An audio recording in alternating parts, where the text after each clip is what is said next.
The fact that I spaced out the Children's Liturgy of the Word derives from the fact that I got in off the road last Wednesday night after giving 3 retreats in 4 weeks and promptly came down with a chest cold. So between the cold and the drugs I'm taking for it, I'm a little bit out of it. It's always also the case that if I raise my voice or talk too long, I start coughing uncontrollably. So I'm going to come straight to the point. Did you notice anything odd about that list of signs that Jesus gives John's disciples? Presumably it's from smaller to greater, builds to a climax. But the list says, well, the blind see, the deaf hear, the lame walk, and the dead are raised. You may recall that in Aladdin, the genie told Aladdin that the one thing he couldn't do was raise the dead, and it's a pretty big deal. But here, that is topped by the poor have the good news preached to them. So it turns out that at least from God's point of view, it is a bigger deal to preach good news to the poor than it is to raise the dead. God might have a different set of values than we do. And Jesus makes the point in another way when he goes on to talk about John. He gives a rather backhanded compliment to John. He says, John was the greatest person ever born before this current coming of the kingdom of God. But even the greatest human being ever born is less than the least member of the kingdom of God. Well, what makes the members of the kingdom of God so special?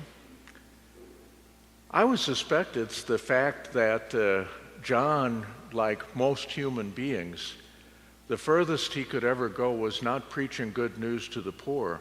It was preaching bad news to the rich, which is very much John's message.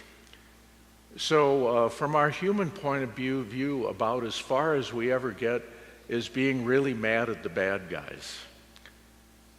It takes something else. It takes someone like Jesus, who's so different from John, which is why John sent his disciples to ask the question in the first place. It takes a special person to remember to preach good news to the poor who really can use some good news. They need it pretty bad.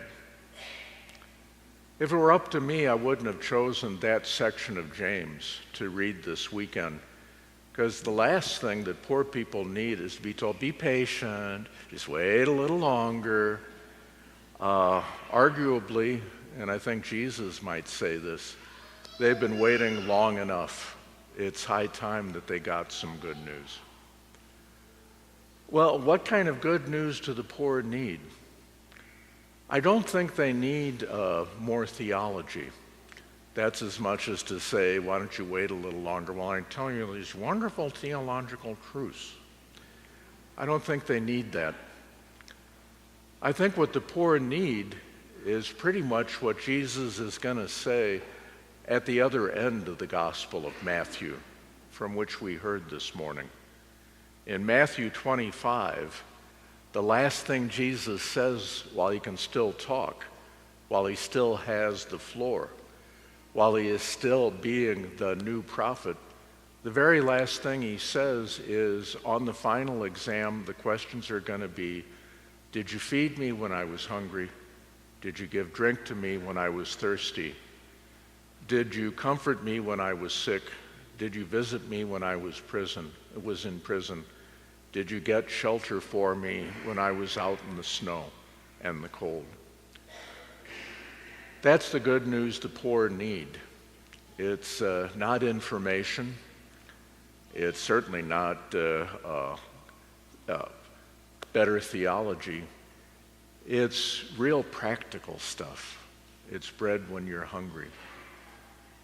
And I think this is very much the good news that Jesus came to bring, and it's the good news that he urges us to bring in our turn. Mahatma Gandhi once said that he thought if God were to come to earth now, in our time, God would come in the form of bread because there are so many hungry people. And I think that's a statement that Jesus would agree with. That is the good news that the poor really need, that they're going to be fed, they're going to be housed, they're going to be visited in prison, in detention. They're going to be cared for. And that's the good news that you and I are in a very good position to bring them.